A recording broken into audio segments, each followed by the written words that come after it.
नमस्कार, मैं उपेंद्र कुमार पांडे, हिंदी अध्यापक। आज इस वीडियो में अध्याय 6 चश्मा कहानी पर विचार करेंगे। जैसा कि पिछले वीडियो में मैंने इस कहानी के बारे में थोड़ा सा परिचय दिया था, आज हम लोग इस कहानी को थोड़े विस्तार से समझने की कोशिश करेंगे। इस कहानी के जो लेखक हैं हिमांशु जोशी, वो अपने पुत्र के घर यानी कि नॉर्वे गए हुए हैं। नॉर्वे में उनका पुत्र रहता है, वहीं पर गए हुए हैं और इनके 2 पोते हैं। एक का नाम शाश्वत है, वो बड़ा है, और एक का नाम धनी है, वो उससे छोटा है। ये 2 पोते हैं और स्वयं लेखक, यही तीनों इस कहानी के मुख्य पात्र हैं। कथा की शुरुआत होती है कि हिमांशु जोशी कहते हैं कि मैंने अभी घर की देहरी पर पाँव रखा ही था। घर की देहरी अर्थात चौखट। तो जैसे ही चौखट पर इन्होंने अभी पाँव रखा ही था कि शाश्वत ने धनी की तरफ शिकायत से देखते हुए कहा। शाश्वत जो बड़ा पोता है वो धनी की शिकायत करता है, छोटे पोते की शिकायत करते हुए कहता है, कह दूँ दादाजी से। अधूरा वाक्य बोलता है, कह दूँ दादाजी से। रहस्यमय ढंग से वह धनी की ओर देखता रहा देर तक। लेखक को यह समझते देर न लगी कि जरूर कुछ धनी ने शरारत किया है और उसी शरारत की शिकायत शाश्वत लगाना चाहता है। लेकिन शाश्वत एक चेतावनी के साथ धनी को चेतावनी भी देता है और उससे एक तरह से अनुमोदन भी कराना चाहता है कि क्या मैं तुम्हारी शिकायत दादाजी से कर दूं। आमतौर पर ऐसा होता है कि बड़ों के घर में प्रवेश करते ही बच्चे सबसे पहले अपनी समस्याओं को लेकर उनके सामने उपस्थित हो जाते हैं। ऐसा ही कुछ यहाँ भी हो रहा है। तो शाश्वत कहता है कि मेरे पास कुछ धनी की शिकायतें हैं। धनी थोड़ा सा अचकचा जाता है। शायद इस अप्रत्याशित आक्रमण का अर्थ होता है ऐसा आक्रमण, ऐसा हमला जिसके लिए हम पहले से तैयार न हों। तो इस अप्रत्याशित आक्रमण के लिए तैयार नहीं था। अचानक जो आक्रमण हुआ उसके लिए वह तैयार नहीं था। बोला कुछ भी नहीं, पर उसके मन का दबा हुआ आक्रोश, जो क्रोध था उसके मन में दबा हुआ, रह रहकर आँखों की राह झांक रहा था। वह मुख से तो कुछ नहीं बोल रहा था, परंतु उसकी आँखों से उसके मन का क्रोध साफ साफ दिखलाई पड़ रहा था।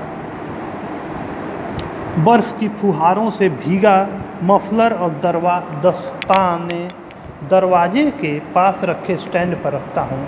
हिमांशु जोशी जो लेखक हैं वो अपने मफलर और दस्ताने दरवाजे के पास एक स्टैंड था, उसी पर रख देते हैं। फिर चमड़े का लंबा कोट भी जतन से, जिसमें से पिघलती बर्फ़ का पानी बूंद बूंद निथर रहा था। जो बर्फ़ अभी अभी उनके कपड़ों पर गिरा था वह अब पानी में बदलने लगा था और बूंद बूंद करके धीरे धीरे वह उनके वस्त्र से नीचे गिर रहा था।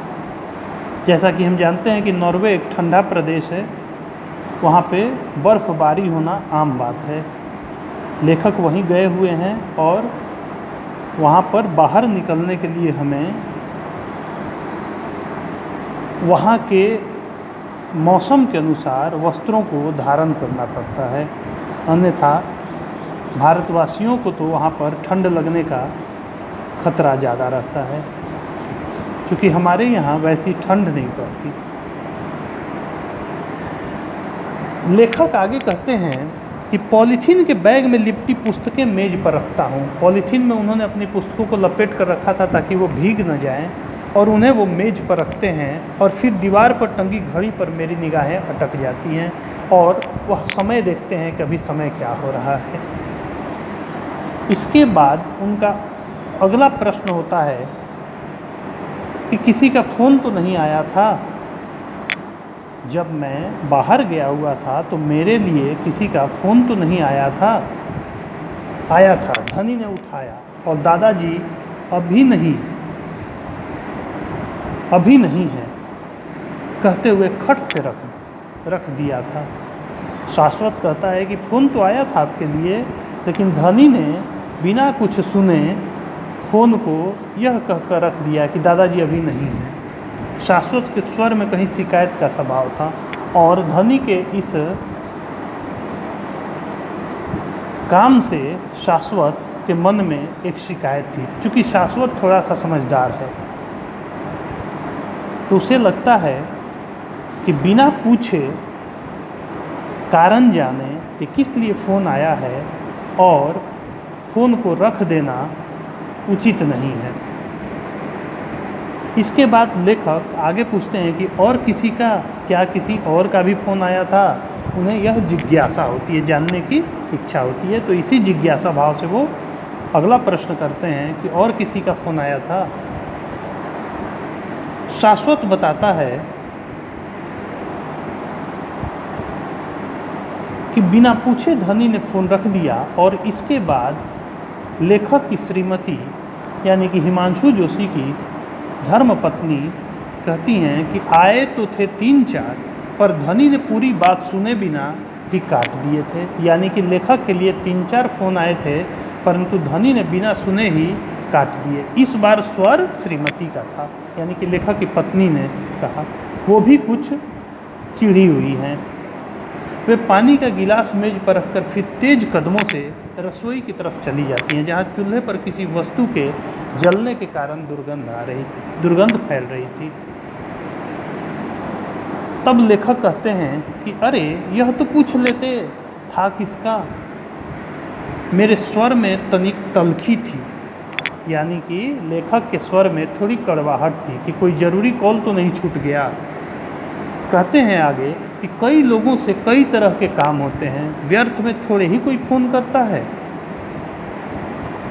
तब फिर आगे श्रीमती कहती हैं, ये बच्चे सुने तब ना।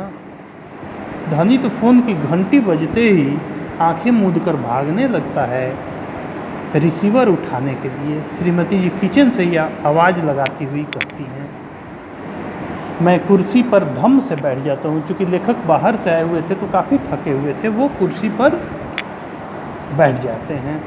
तौलिए से हाथ मुँह पोंछता हुआ कहता हूँ, कल विकल्प कह रहा था 3-4 बार फ़ोन किए पर बात न हो पाई। निहाल भाई घर आने का कार्यक्रम बना रहे थे, पर संपर्क ही न हो सका।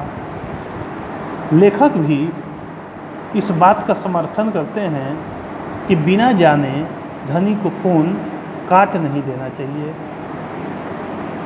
क्योंकि उनसे 2 लोगों ने इस बात की शिकायत की कि हम आपको संदेश देना चाहते थे, परंतु आपको संदेश नहीं दे पाए। अगले वीडियो में हम इसके आगे के भाग को देखेंगे। धन्यवाद।